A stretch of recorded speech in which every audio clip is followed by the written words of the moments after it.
صلوا على الحبيب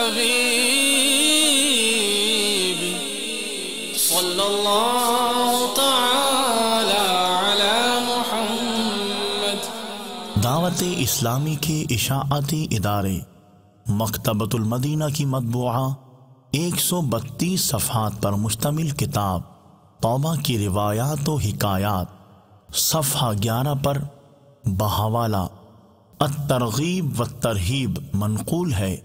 حضرت سیدنا انس رضی اللہ تعالی عنہ سے روایت ہے کہ رسول اللہ صلی اللہ تعالی علیہ وآلہ وسلم نے فرمایا، جب بندہ اپنے گناہوں سے توبہ کرتا ہے تو اللہ عز و جل لکھنے والے فرشتوں کو اس کے گناہ بھلا دیتا ہے، اسی طرح اس کے اعضاء یعنی ہاتھ پاؤں کو بھی بھلا دیتا ہے، اور اس کے زمین پر نشانات بھی مٹا ڈالتا ہے، یہاں تک کہ قیامت کے دن جب وہ اللہ عز و جل سے ملے گا تو اللہ عز و جل کی طرف سے اس کے گناہ پر کوئی گواہ نہ ہوگا۔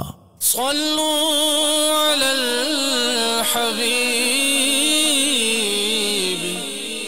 صلی اللہ تعالی علی محمد۔